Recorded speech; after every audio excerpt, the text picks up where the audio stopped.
Dharma sage Mahatmya then told King Mahapal about the manifestation of Dharma and the significance of Trayarashi. Dharma manifested himself from the right part of Almighty God and appeared like a bullock. The Almighty God instructed him to protect the mankind from all evils and sins. All the 4 feet of Dharma signified 4 various virtues: truth, purity, penance and charity. In Satya Yuga, Dharma was 4-footed. All the 4 virtues were prevalent during that era. In Treta Yuga, the feet of Dharma reduced to 3. The subsequent eras of Dwapar Yuga and Kali Yuga saw the further decline in virtuosity, in which Dharma had 2 feet and 1 foot respectively. Once a fierce battle was fought between the deities and demons. The bone of contention was a woman for whom both the sides made claims. Dharma intervened and solved the contentious issue to the satisfaction of both the warring sides. Lord Brahma was very impressed by the deftness with which Dharma had handled such a tough situation and blessed him by saying, "I am assigning the auspicious day of Trayodasi to you. One who observes a fast and worship you on this day will be liberated from all his sins." Lord Rudra sage Mahatmya then went on to describe the incident that led to the manifestation of Lord Rudra and the significance of Chaturvedi. In the beginning of creation, when Lord Brahma failed in his repeated attempts to create, he became frustrated. Frustration turned into fury, and from his fury manifested a divine entity who cried incessantly. Lord Brahma tried to stop him from crying and said, "Tvam Marad, don't cry." This is how Lord Rudra got his name. Lord Brahma then requested Rudra to commence creation, but since Rudra lacked the power needed for doing creation, therefore he refused and went to do penance. Later on, Lord Brahma created his Manasputras and other living creatures. Daksha Prajapati was one of these Manasputras. Once he had organized a grand yajna in which all the deities and even the demons had been invited. Meanwhile, Rudra's penance was disturbed by the constant chanting of the mantras at the yajna performed by Daksha Prajapati. Rudra was infuriated, resulting into the emanation of flames from his mouth. Eventually these fireballs got transformed into ferocious spirits and ghosts. Rudra then reached the place where the yajna was being performed and with the help of all the spirits and ghosts started destroying the oblation site. It was only after Lord Brahma's intervention that Rudra calmed down. All the deities then eulogized Rudra and sought his blessings. One who worships Lord Rudra on the auspicious day of Chaturdashi becomes absolved of all his sins. Tanmatras describing the importance of Amvasya, sage Mahatmya told Prajapal, once, while Lord Brahma was just about to commence the process of creation, suddenly, Tanmatras, subtle forms of matter, revealed themselves from his mind. All of them, being extremely virtuous, were eager to go up in the sky to do penance because Lord Brahma requested them to become the Pitras, ancestors, of the human beings. All the Tanmatras then requested Brahma to make arrangement for their sustenance. Lord Brahma blessed them by saying, "I assign to you the auspicious day of Amvasya. Anybody who performs the rituals of Tarpan, libation, on this day would become absolved of his sins. You would sustain yourselves on various things like water, sesame seeds, and kush grass, which are offered by human beings to their ancestors on this day." Chandrama describing the importance of Purnima, sage Mahatmya said, Daksha Prajapati had cursed Chandrama, his son-in-law, for maltreating his daughters.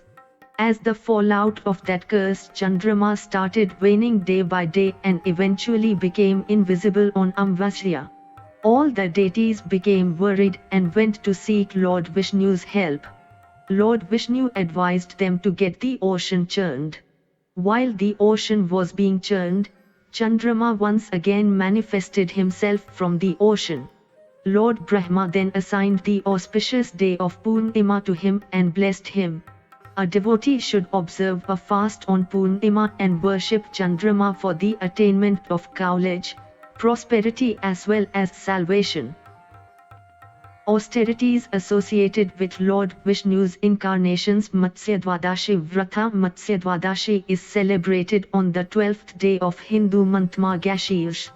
On this auspicious day a devotee should worship Lord Matsya, the incarnation of Lord Vishnu, with appropriate rituals and give charity to Brahmins.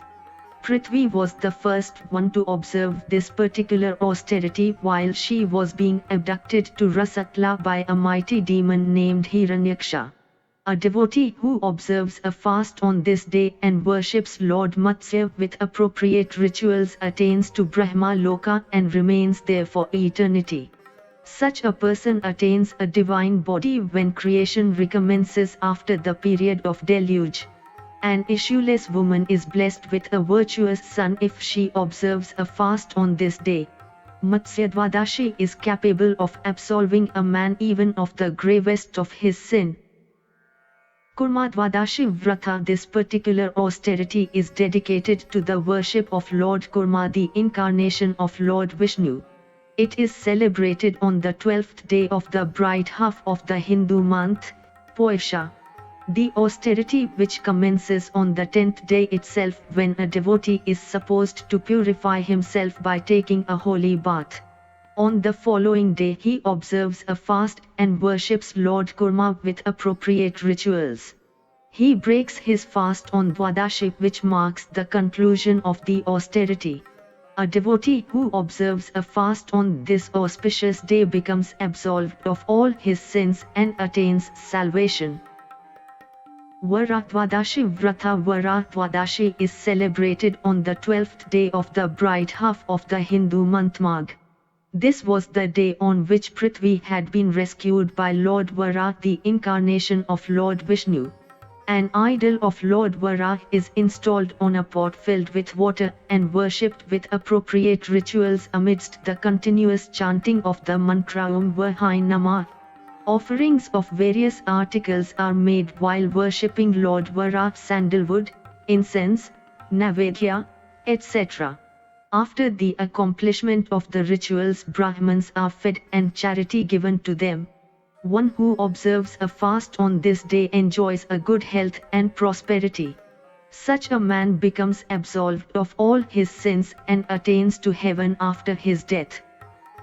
Nrai Simhadvadashi Vrata. This austerity is observed on the 12th day of the bright half of the Hindu month Falgun. A devotee should observe fast on this day and worship Lord Nrai Simha with appropriate rituals. This particular austerity is capable of absolving a man from all his sins. Vaman Dwadashi Vrata. Vaman Dwadashi is celebrated on the 12th day of the bright half of the Hindu month Chaitra. A devotee should observe a fast and worship Lord Vaman by saying the following prayer: O Lord Vaman, the dwarfish incarnation of the Almighty Vishnu, who took incarnation on the auspicious day of Dwadashi in the month of Chaitra, I seek your blessings. One who observes a fast on this day is blessed and protected from all kinds of danger. Jamdagnya Dwadashi Vrata. This austerity is related with the worship of Lord Parshurama, who is also famous as Jamdagnya. It is celebrated on the 12th day of the bright half of the Hindu month Vaishak.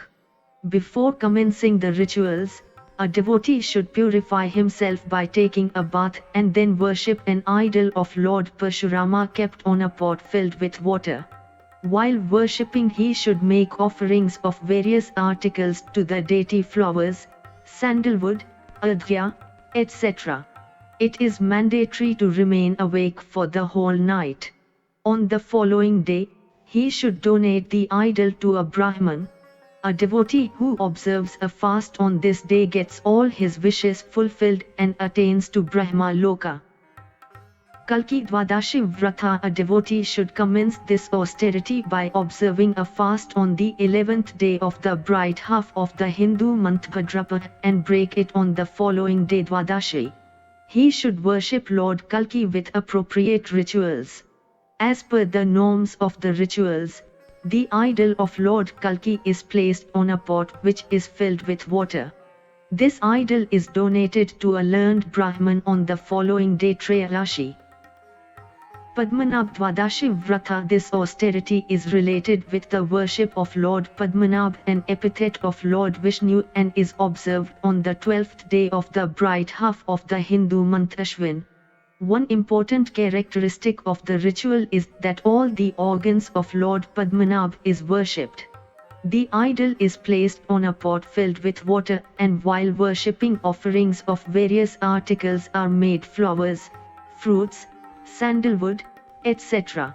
On the following day the idol is donated to a Brahman.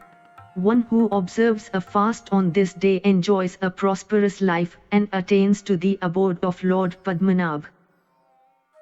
Dhani Vrata. This particular austerity is observed in the Hindu month of Kartik. The rituals commence by worshipping various organs of Lord Narayan amidst the chanting of different mantras, which are as follows: 1. Om Sahasrashas Namah, head 2. Om Purushaya Namah, arms 3. Om Vishwarupaya Namah, throat 4. Om Jnanastre Namah, weapons 5. Om Shri Vatsaya Namah, chest 6. Om Jagadgrasishnave Namah, abdomen 7. Om Divyamurte Namah, waist 8. Om Sahasrapadai Namah, feet. Similarly, Shri Krishna Dwadashi is celebrated in the Hindu month of Ashad, Shukla Paksh. A devotee should worship Lord Krishna on this day and observe a fast.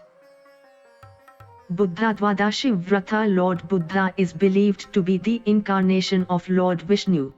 The austerity begins on the 11th day of the bright half of the Hindu month Shravana.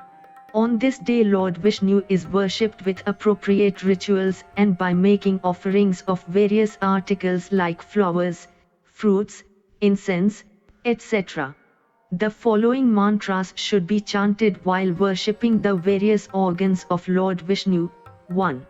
Om Damodraya Namah, feet 2. Om Hrishikeshaya Namah, waist 3. Om Sanatnaya Namah, abdomen 4. Om Shri Vatsadrin Namah, chest 5. Om Chakrapanyaya Namah, arms 6. Om Haraya Namah, throat 7. Om Manjukeshaya Namah, head 8. Om Bhadraya Namah, top knot, shikha. After the accomplishment of the rituals, the idol should be donated to a Brahman. Shubhrata. This particular austerity on the first day of the Hindu month Margashirsh. It is related with the worship of Lord Vishnu, and the rituals have some special characteristics, having one meal on the 11th day of the month, Eklashi, donating barley to Brahmans, worshipping the idol of goddess Prithvi on Eklashi, etc. The austerity concludes on Dwadashi. On Eklashi, goddess Prithvi is also worshipped along with Lord Vishnu. Both the idols are installed side by side and covered with white clothes. After that some rice grains are scattered in front of both the idols. As per the norms of the rituals, a devotee is required to remain awake for the whole night. Next morning, he should invite 24 Brahmans and feed them. He should also donate a cow, apparels, ornaments, an umbrella, wooden sandal and similar articles to them. A devotee who observes a fast on this auspicious day enjoys prosperity. Ganyavrata. This particular austerity is a form of Naktavrata, which means observing fast for the whole day and breaking it in the night. The austerity commences on the first day of the bright half of the Hindu month Agan and lasts for a year. Rituals include worshipping Agnideva, an embodiment of Lord Vishnu, chanting of certain mantras praising the glory of the deity and performing havan. There are specific instructions on the type of food a devotee should have during the course of this austerity for 4 months, Chatra to Ashad. He should have delicacies like kheer, seasoned in pure ghee. From Shravana to Kartik he should have food items prepared from gram flour. This way, the austerity lasts for 1 year, whereby a devotee observes fast on the first day of every month that follows. The austerity concludes by worshipping an idol of Lord Agni made of gold. The idol is adorned with a piece of red cloth and red flowers are offered to the deity while worshipping. After the rituals are accomplished, the idol should be donated to a Brahman. The observance of this particular austerity brings good fortune to a man and makes him prosperous. Kantivrata. This austerity is related with the worship of Sri Krishna and Balram. It commences on the second day of the bright half of the Hindu month Kartik and lasts for a year, whereby a devotee observes fast on the second day, bright half, of every month that follows. While worshipping Balram, a devotee should chant Om Baldevai Namah, and while worshipping Sri Krishna he should chant Om Keshavai Namah. Subsequently, Adhya is offered to both the deities. A devotee should have food prepared from barley flour in the night, but those devotees who have resolved to observe this austerity for 4 months beginning from Falgun should live only on kheer. Offerings of rice and sesame seeds are made in the sacrificial fire during the months of Agan and Kartik, respectively. The rituals conclude by worshipping the deity, Chandrama, at the end of the year. Finally, all the 3 idols, Sri Krishna, Balram and Chandrama, should be donated to Brahmans. A devotee who observes this austerity is bestowed with a charming personality. Saubhagyavrata. This austerity commences on the 3rd day of the bright half of the Hindu month Falgun and lasts for a year, whereby a devotee observes fast on the 3rd day, bright half, of every month that follows. According to the tradition, a devotee can either worship Shiva Parvati or Sri Hari Lakshmi on this auspicious day. While worshipping, the devotee should chant the following mantras: Om Gambhirai Namah, Om Saubhagyai Namah, Om Devdevai Namah, Om Trinetrai Namah, Om Vachaspataye Namah, Om Rudrai Namah, etc. One important feature of the rituals is making offerings of honey and ghee to the sacrificial fire.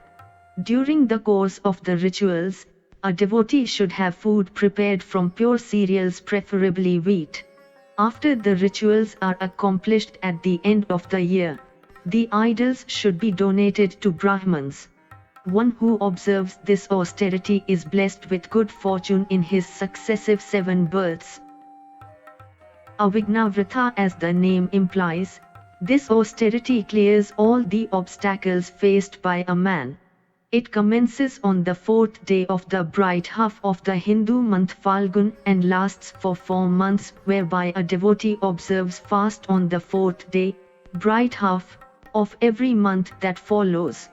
One important characteristic of this austerity is the importance and use of sesame seeds in its rituals. It is not only the chief constituent of the diet, but it is also offered in the sacrificial fire and donated to the Brahmins as well.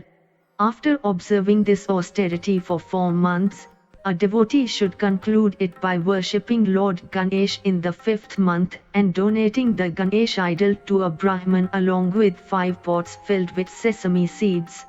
While worshipping Lord Ganesh, he should chant the following mantras: Om Shurai Namah, Om Dhirai Namah, Om Gajanai Namah, Om Lambodrai Namah, Om Ekdanshtra Namah, etc.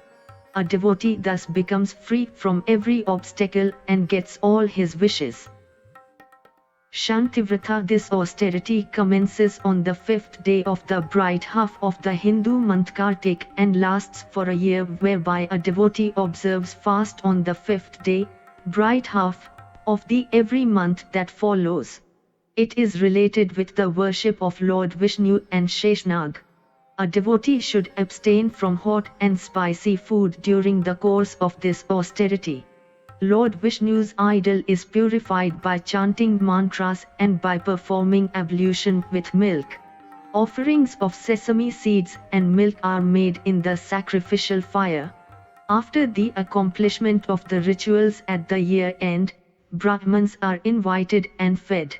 Finally, the idol of Sheshnag is donated to one of them. A devotee who performs this austerity becomes free from all kinds of turbulence in his life and experiences peace and tranquility. Km Vrata. This austerity is related with the worship of Lord Kartikeya and is observed in the bright half of the Hindu month Poisha. On the 6th day of this month, a devotee is expected to live on nothing else but fruits. Lord Kartikeya is also known by several other names: Shadanan, Senani, Kritiksut, Kumar, Skand, etc. The austerity concludes by feeding the Brahmins at the year end and making donations to them. A devotee who observes this austerity gets all his wishes fulfilled. Arogyavrata. This austerity is related with the worship of Lord Surya Narayan, who is also known by several other names like Aditya, Bhaskar, Ravi, Bhanu, Divakar, Prabhakar, etc. A devotee should observe a fast on the 7th day of any month and worship Lord Suryanarayan. The fast should be broken on the next day, Ashtami. A devotee can continue this ritual for 1 year following the above-mentioned rituals. A devotee who observes the rituals of this austerity becomes free from all kind of diseases and enjoys a healthy life. Putra Prapti Vrata. This austerity commences on the 8th day of the bright half of the Hindu month Bhadrapada. The rituals consist of taking a sankalpa on the preceding day, Saptami, and worshipping Lord Sri Hari on the next day with appropriate rituals. Offerings are made to the sacrificial fire, which usually consist of articles like barley, sesame seeds, ghee, etc. The austerity concludes by feeding the invited Brahmins and making donations to them. This way the austerity continues for a year, whereby a devotee observes fast on Ashtami of every month. A sunless person is blessed with a son if he observes this austerity with total devotion. This austerity, which is popularly known as Krishna Ashtami, also helps a devotee to become absolved of gravest of sin. Shaurya and Sarvbhaum Vrata. Shaurya and Sarvbhaum Vrata is related with the worship of goddess Durga and is observed on the 9th day of the bright half of the Hindu month Ashwin. The rituals commence by taking a sankalpa, as well as observing a fast on the preceding day, Saptami. The fast is broken on the next day, Ashtami, by having fruits. Cereals are excluded from the diet. One important aspect of this austerity is the worship of virgin girls along with goddess Durga. One who observes the rituals of this austerity attains power, valor and strength. Sarvbhaum Vrata is related with the worship of all the 10 directions, considered as goddesses. A fast is observed on the 10th day of the bright half of the Hindu month Kartik and lasts for a year, whereby a devotee observes fast on the 10th day, bright half, of every month that follows. One important characteristic of this fast is that it is broken at the end of the day by having rice and curd. Making sacrifices in the name of all the 10 directions are the inseparable part of this austerity. A devotee who observes this austerity lasting for a year remains invincible in whatever he does. The significance of Dhrenudan. Till Dhrenudan, as the name implies, An idol of a cow made from powdered sesame seeds is donated to a Brahman. The idol should weigh not less than 16 prasthas. 1 prastha is equal to 4 kudav, ancient units of weight measurement. Similarly, a calf's idol made from powdered sesame seeds and weighing 4 prasthas is donated to a Brahman. Apart from these idols of cow and calf, a devotee should also donate deerskin. While donating these things, he should pray in the following way: O Drenu, bless me so that I enjoy prosperity and never experience scarcity of any kind in my life. The Brahman receiving the donation should express his gratitude in the following way: O Goddess, I am receiving you in all humility. Bless and nurture my whole family. A person who donates Drenu gets all his wishes fulfilled and attains to Vishnu Loka after his death. Jaldrenu Dan. The method of donating Jaldrenu is as follows. First of all, small area of land is purified by coating it with cow dung and placed. 2 small pots are placed at the center. These pots are filled with different things like water, camphor, sandalwood, etc. The devotee should then imagine Goddess Jaldrenu and her calf to be dwelling in those pots respectively. Both the pots are adequately adorned with various articles like sandalwood, flowers, and then worshipped. After the completion of the rituals, both the idols are donated to Brahmans. A person who donates Jaldrenu or a Brahman who accepts it attains to Vishnu Loka after being absolved of all his sins. Rasadrenu Dan. First of all, the area is purified by coating it with cow dung, after which a black deerskin is spread on it along with kush grass. 2 pots, one large and the other a small one, are placed side by side. These pots are filled with sugarcane juice and symbolize Rasadrenu and the calf. 4 sugar canes symbolizing the 4 legs of Rasadrenu are fixed at 4 corners. After that, 1 small silver piece is placed at the base of each of the sugar canes symbolizing hoofs. Rasadrenu is then adorned with colorful cloths and flowers. Again, 4 small pots filled with sesame seeds are kept at the 4 corners near Rasadrenu. After the worship is accomplished, Rasadrenu is donated to a Brahman. A person who donates Rasadrenu is liberated from all his sins, and all his ancestors as well as the generations to come attain to the heaven. Gudrenu Dan. As it is amply clear by the name, in this ritual some jaggery is taken and given the shape of a cow and a calf. The land is purified by coating it with cow dung. After that, a black deerskin is spread on that purified area. Some kush grass are then spread on the deerskin and covered with a piece of cloth. Now, both the idols of cow and its calf are worshipped with appropriate rituals, after which they are donated to Brahmans. A devotee should also donate shoes, umbrella, and if possible, a gold ring to Brahmans. Donating a good Renu enables a man to attain to such divine world where sages and hermits dwell. By doing thus, he also liberates his ancestors and the future generations. Shakaradrenu Dan. In this ritual, idols of a cow and a calf are made from sugar. After being worshipped, they should be donated to a Brahman. A devotee should live only on sugar for a day. Donating a Shakaradrenu liberates a man from all his sins. Similarly, donating Madhudrenu, made from honey, Kirdrenu, made from rice and milk, Daidrenu, curd, Navneetdrenu, made from butter, Lavandrenu, salt, and Kapasdrenu, cotton, are all believed to bestow incomparable virtues to a devotee.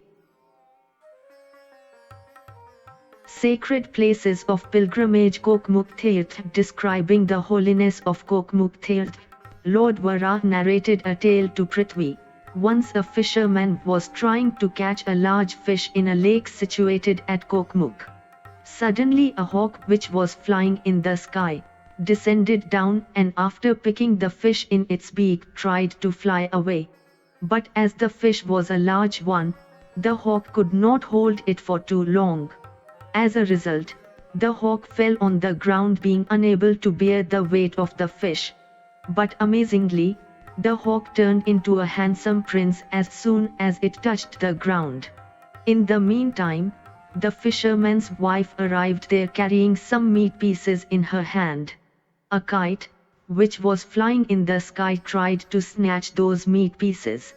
Seeing this, the fisherman killed that kite with one shot of his arrow.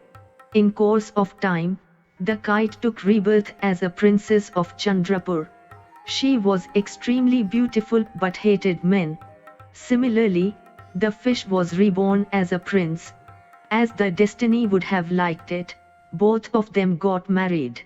There was a dramatic change in the attitude of the princess after the marriage as she no longer hated men. On the contrary, she loved her husband so much that she dreaded the thought of separation for even a moment. One day, the prince had a severe headache which showed no sign of subsiding. The princess became very worried and summoned the royal physician. The physician left no stone unturned to cure his royal physician but without any success. Somehow, the prince remembered everything about his previous birth and had a firm belief that he would be cured of his illness once he reached Kokmuk, the sacrosanct place of pilgrimage. So he decided to go there accompanied by the princess. Both of them reached a place at Kokmuk where they saw the remains, skeleton, of a fish lying on the ground. The prince revealed to his wife that he was a fish in his previous birth and that the skeleton was his. Then he went on to describe the cause of his headache, which according to him was due to the injury sustained in his past birth when he had been badly mauled by a hawk. The princess was aware of her past birth as a kite, so she revealed how she had been killed by a fisherman in her previous birth. She also told her husband, "Dying at Kokmuk in my previous birth proved to be a blessing to me as I was reborn as a princess. Had it not been so, I would certainly have not born as a princess." Both of them worshipped Lord Vishnu and as a result the prince was cured of his severe headache. Such is the greatness of Kokmuk, the reliever of all pains and miseries. Mayapuri, Haridwar. Narrating about the sanctity of Mayapuri, Lord Varaha told Prithvi, "There lived a Brahman named Sonsharma at Mayapuri. He was a great devotee of mine, Lord Sri Hari, and had an impossible desire of witnessing my divine powers by his mortal eyes. I tried to make him understand about the futility of his desire but to no avail. Finally I was left with no option but to fulfill his wish." One day Sonsharma had gone to take his bath in the holy Ganges. Hardly had he taken a dip than he found himself experiencing the pangs of birth in the womb of a Nishad woman. Evidently, Lord Sri Hari had began giving a glimpse of his divine powers to Sonsharma. It was a terrible experience for him and he vowed to lead a chaste life as soon as he came out of the womb. Unfortunately, he forgot everything about his vow once he took rebirth as a girl. In course of time, the girl grew up and married a young Nishad. She had many children from him.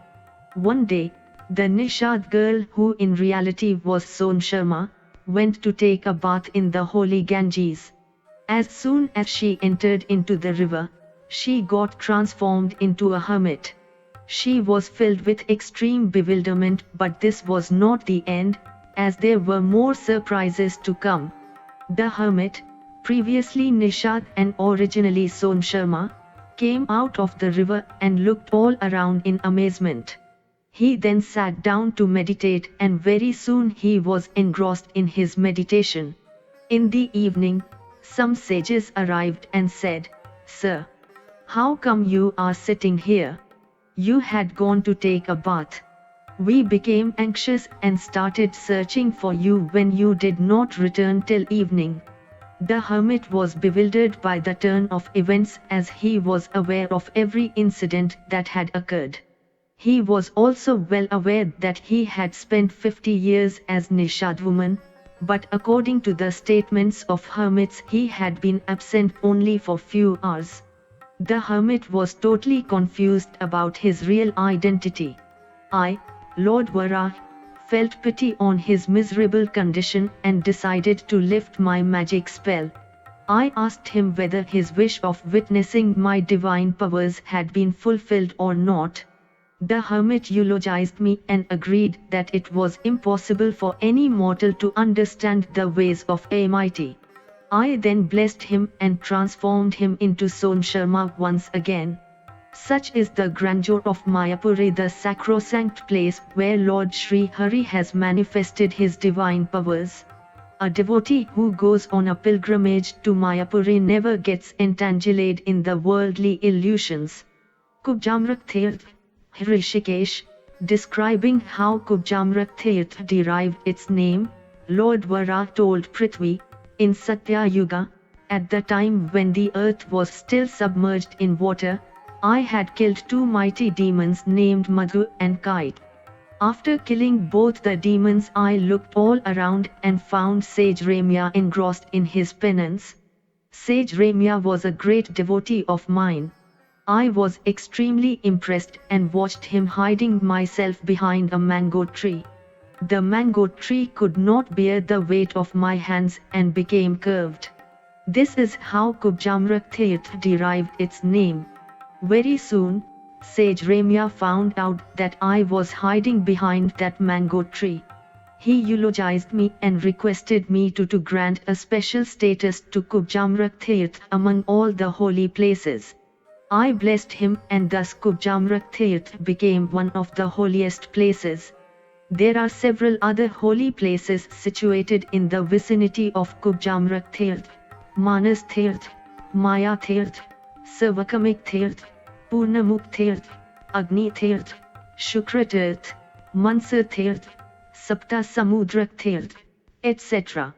All these holy places, including Kubjamrak Tirth, are capable of giving salvation to a man. Badrikasrama, continuing with his tale, Lord Varaha told Prithvi, there is a sacred place in the Himalayas which is very inaccessible.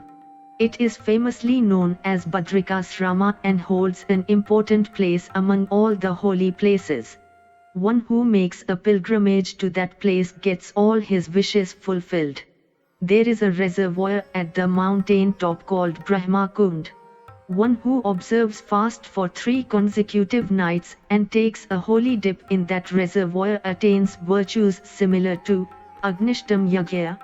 One who takes his last birth in its vicinity certainly attains to my abode.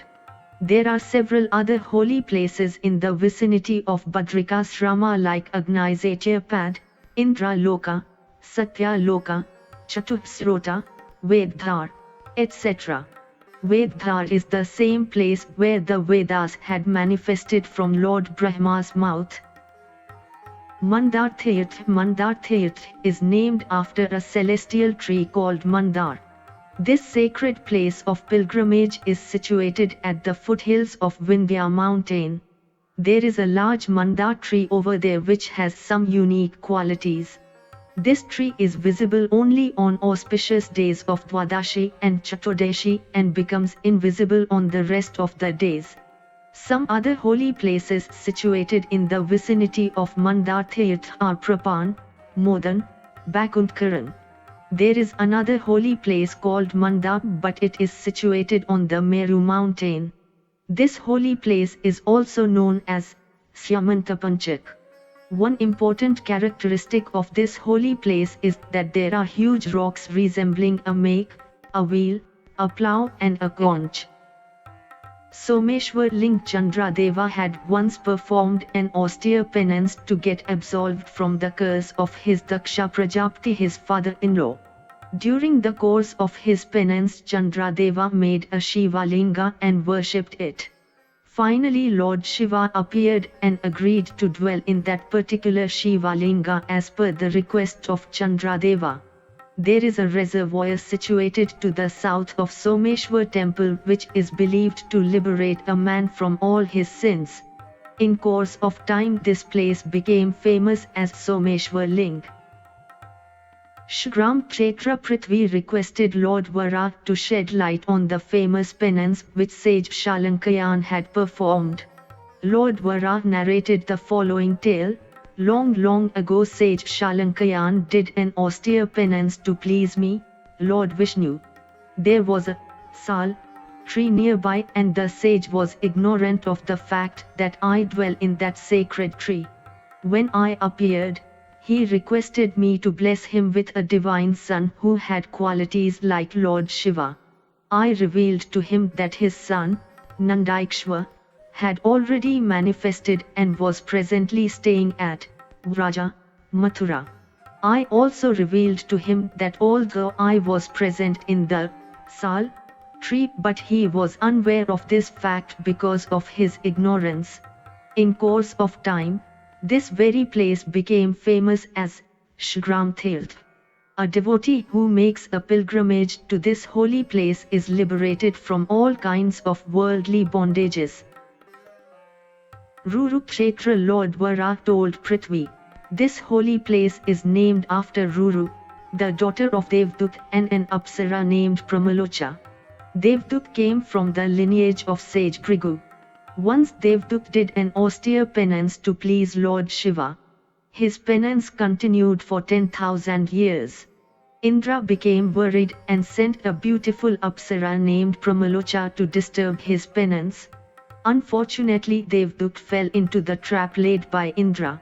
He was infatuated by Pramalocha's divine beauty and enjoyed an intimate life with her for a long time.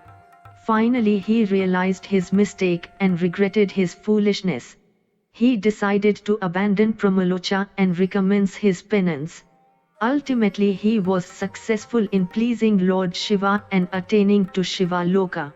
Meanwhile Pramalocha, who was pregnant, gave birth to a girl child and died. The baby girl was nurtured and brought up by a deer named Ruru after whom she got her own name. In course of time Ruru grew up and decided to please Lord Vishnu by her penance. She did an austere penance for 100 years by remaining still at a place. At last I, Lord Vishnu, became pleased by her total devotion and appeared before her. She requested me to name that place on her. I blessed her and thus that place became famous as Ruru Kshetra. Gunishkraman Tirth Lord Shiva told Prithvi, Gunishkraman Tirth is situated in the Himalayas. Sage Orva had his hermitage at this sacred place which was incidentally burned to ashes by Lord Shiva. Orva cursed Shiva as the result of which Shiva started wandering throughout the world in a restless manner. Once, Lord Shiva visited the hermitage of Sage Orvanam accompanied by his consort Uma. The purpose of the visit was to seek Orvanam's help in curing his restlessness. Sage Orvanam advised him to have a bath with the milk of Surabhi cow. I, Lord Vishnu, then brought down 77 Surabhi cows from the heaven and thus helped Shiva take bath with their milk. At last, Shiva's restlessness came to an end and this holy place became famous as Gunishkraman Tirth. Stutswami Tirth Lord Varaha then went on to describe the greatness of Stutswami Tirth and told Prithvi, I shall incarnate as Krishna at this place in the era of Dwapar. I shall take birth in the house of Vasudeva and Devaki. There is a pond situated at about 5 kosas from Stutswami Tirth. Anybody who take holy dips in its holy water for 5 days becomes absolved of all his sins. Dwaka Lord Varaha told Prithvi, there is a holy place called Panchsa in Dwaka. Anybody who stays there for 6 days and takes holy dips in Panchasa enjoys all the pleasures of life. Dwarka is situated at the seashore, and the crocodiles living there never trouble people taking their bath. These crocodiles also have one unique characteristic: they never eat anything that is offered to them by a sinner, but unhesitatingly accept anything from a virtuous person. There are several other holy places in and around Dwarka: Panchapin, Hanskunda, Hanstirth, Chakratirth, Ravtak, Vishnu Sankarma, etc. Vishnu Sankarma is the very place where I, in my incarnation as Krishna, would be killed by a hunter named Jara. Sanandur Tirth, this holy place is situated between Malai mountain and the ocean. Nearby, there is another place called Sangaman, where Sri Rama, while on his way to Lanka, had confronted the ocean. There are also many other sacred places in the vicinity like Shakrasa, Shurpurak, etc. There are hermitages of Rama and Parshurama at Shurpurak. Lohagal Tirth, Lord Varaha told Prithvi, there is a region inhabited by Mlekkas, situated at the distance of some 30 yojans. This region is surrounded by Himalaya mountain in its central as well as southern parts. Lohagal Tirth is situated near this region and is well protected by nature, which makes it very inaccessible. Once demons tried to invade this holy place, but all of them were killed by me, Sri Hari. I also protected Brahma and Rudra from the wrath of the demons and named that place Lohagal. Lohagal is the most sacred place of pilgrimage and spread in the area of 25 yojans. It is a self-manifested place and has immense religious significance. Mathura, describing the majesty of Mathura, Lord Varaha told Prithvi, Mathura is very dear to me because this is the very place where I shall be taking incarnation as Krishna. Mathura is the most sacrosanct place and no other holy place can be compared to it. There are many other holy places in and around Mathura: Vishranti, Surya Tirth, Koti Tirth, Vayu Tirth, etc. Each one of them has its own religious significance. A holy pond named Vatsakrindan lies in Mathura region. Anybody taking a holy dip in that holy pond is certain to attain to the abode of Vayu. In the vicinity lies Vrindavan, the holiest place, which would be witness to many of my divine plays. Chakratirth, it is situated to the north of Mathura, and Lord Bhadrashwar has his dwelling place over there. A person who makes a pilgrimage to Chakratirth and observes a fast for a day becomes absolved of heinous of sins. Kapila Tirth, describing the origin of Kapila Varaha, an idol of Lord Varaha made by sage Kapila, Lord Varaha told Prithvi, sage Kapila was a great devotee of mine. He had made my idol and worshipped it regularly. Later on, Indra acquired it and started worshipping it. The demon king Ravana took it to Lanka after defeating Indra in a battle. In Treta Yuga, Sri Rama, defeated him and made Vibhishan, his brother, the king of Lanka. This way, the idol came under the possession of Vibhishan, but he agreed to part with it at my request. This was how I brought that idol to Ayodhya. After reaching Ayodhya, I presented it to Shatrughan as a reward for killing Lavanasur. Later on, while Shatrughan was going to Mathura, he carried that idol along with him. Govardhan Tirth, Lord Varaha, continuing with the description of various holy places, told Prithvi about the magnificence of Govardhan Parvat. Govardhan Parvat is situated near Mathura. It will have great religious importance because it will witness a great feat of mine in Dwapar Yuga. I shall lift this mountain to protect people from the incessant rain caused by Indra. There are numerous holy places of great religious significance in the vicinity of Govardhan mountain like Indra Tirth, Yam Tirth, Varuna Tirth and Kuber Tirth. There is also a famous freshwater lake called Kadamkand, where people perform tarpan of their ancestors. Gokarna Tirth. Lord Varaha told Prithvi about the greatness of Gokarna Tirth. Long, long ago there lived a Vyasa named Vasukarna at Mathura. Sushila, his wife, was deeply religious, but in spite of that she was issueless. One day, she had gone to take her bath in river Saraswati, where she found many women taking their bath.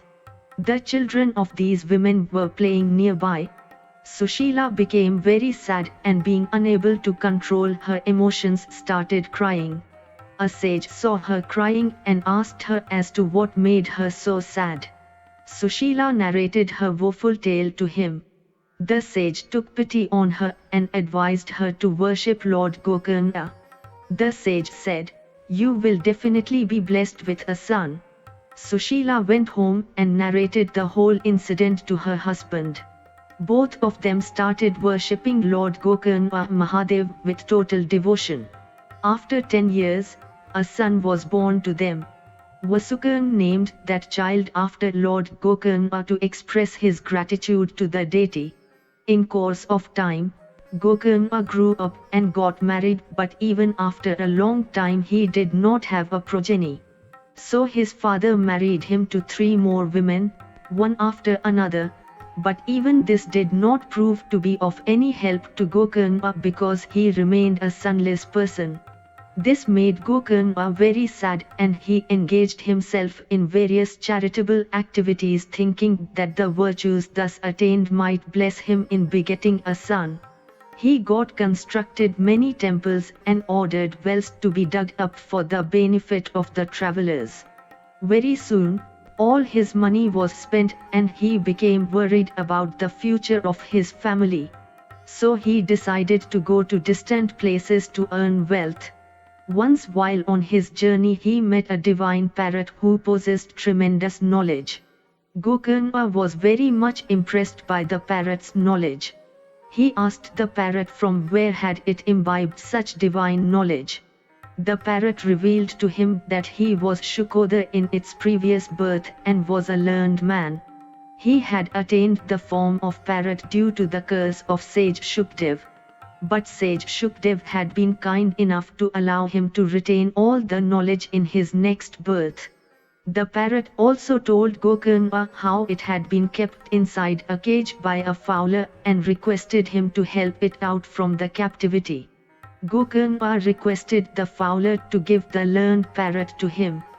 The fowler agreed but asked for all the virtues attained by Gokarna in return. Gokarna happily agreed to donate all his virtues and proceeded with that parrot. Now, Gokarna had become bereft of all his virtues he had attained so far. Once while he was on a voyage in connection with his trade, the ship was caught in a severe cyclone and the chances of survival looked very bleak. All his fellow travelers had a misconception that they had been struck by the misfortune only because of Gokarna's sins. The parrot was saddened after hearing what people said about his master. It decided to help him and flew away towards north. While flying, it found a Vishnu temple where many divine women and other creatures had gathered to worship. The descendants of Jatayu were also among them. The parrot narrated the woeful tale of his master to all of them. All the divine birds decided to help Gokarna. The divine birds instructed the parrot to follow them and then flew towards the place where Gokarna's ship was stranded. Finally, they were successful in rescuing Gokarna and bringing him back to the same temple.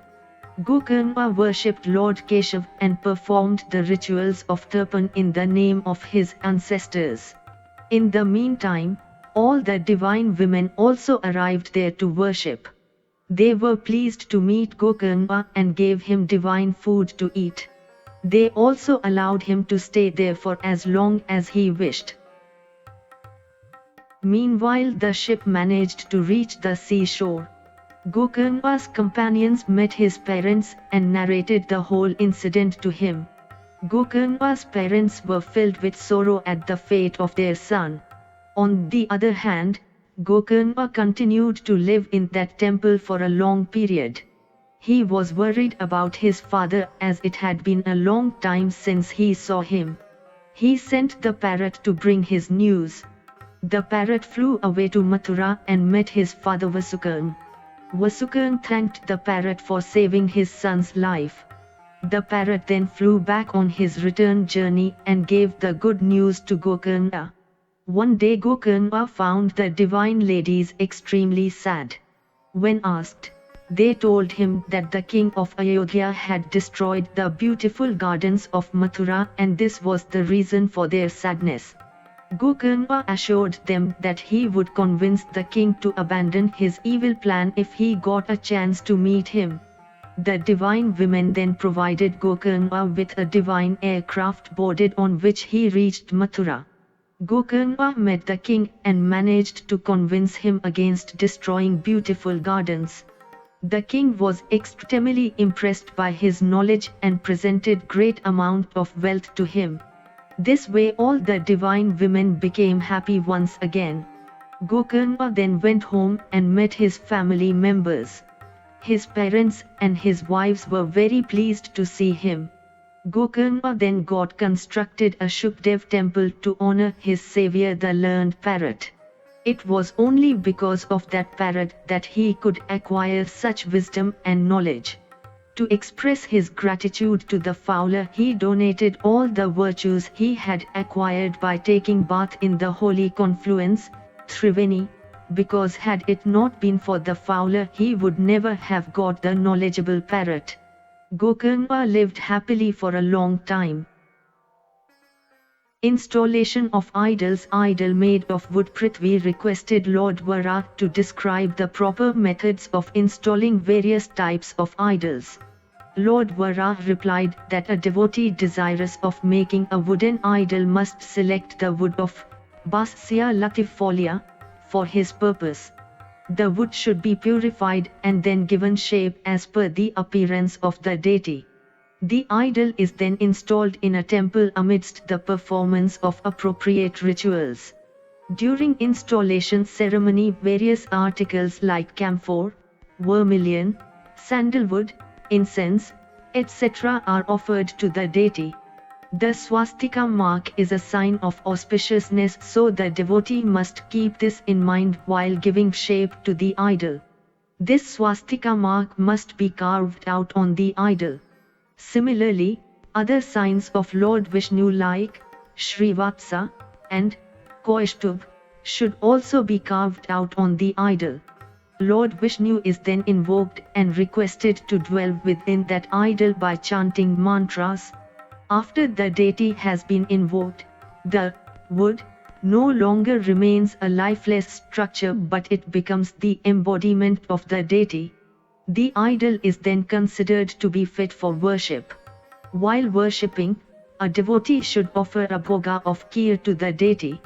Burning a ghee or sesame lamp in front of the deity is considered good. The devotee should then circumambulate around the temple premise. While circumambulating, he should keep on chanting the sacred mantra, Om Namo Narayanai. The idol thus installed should be worshipped daily without failure. Stone idol.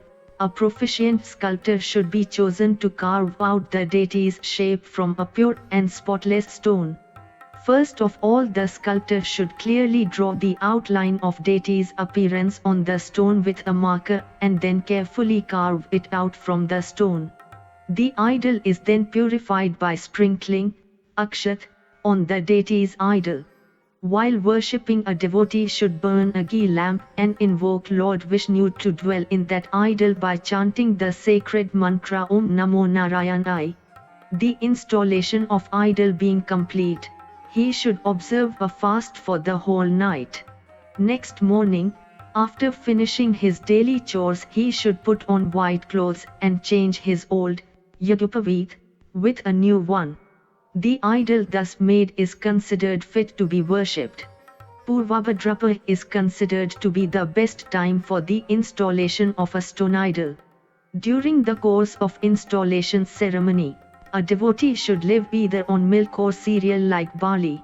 The rituals of worship consist of numerous activities like lighting 4 lamps in front of the deity, keeping 4 small pots each filled up with articles like panchagvya, water, sandalwood and milk. The rituals of worship are considered to be incomplete without the chantings of Vedic mantras. Earthen and copper idols. A devotee should carefully make a beautiful earthen idol without any sign of crack. The most auspicious time for the installation of an earthen idol is said to be during Shravana Nakshatra. An invocation is made to the deity to dwell within the idol, after which ablution of the idol is performed with the help of various articles like holy water, panchagvya, sandalwood, etc. The rituals of worship are similar to that of wooden or stone idol. The best time for the installation of copper idol is said to be during Chitra Nakshatra. The idol should be installed facing north and should be purified with the help of holy water, panchagvya, etc. Then the deity is invoked to dwell within the idol. The invocation is made by chanting sacred mantras. Now the idol is fit to be worshipped. The rituals are same as mentioned earlier. Bronze idol. The most auspicious time for the installation of bronze idol is said to be during Jyeshtha Nakshatra. The idol should be installed facing north. At the time of installation, the devotee must not forget to keep 4 small pots in front of the deity, each filled with articles like panchagavya, water, sandalwood and honey. The rituals of invocation as well as worship are same as mentioned earlier. Silver and gold idols. The rituals for the installation of silver or gold idols are similar to that of copper or bronze idol. Prithvi requested Lord Varaha to reveal the name of deities whom a devotee can worship at home. Lord Vishnu replied, "A devotee can worship any deity at home, but worship of 2 Shiva lingas is prohibited." Similarly, a devotee should never worship 3 shaligrams or 3 Durga idols or 2 Surya idols. A devotee should also never worship shaligrams adding up to odd numbers 3, 5, 7, etc. But there is no harm in worshipping 1 shaligram. A devotee must never worship broken or cracked idol because it does not bode well for the worshipper. A chakra mark on the shaligram is considered as very auspicious, and it can be worshipped even if the idol is broken or cracked. The virtues attained by worshipping 12 shaligrams are similar to that of worshipping 12 crore Shiva lingas. Partaking of Charnamrit that has been offered to shaligram absolves a man from all his sins. Anybody who either buys or sells a shaligram is certain to go to hell. If you enjoyed this audiobook, please like and subscribe to be notified of when new audiobooks are uploaded. Thank you for listening and learning. Shanti.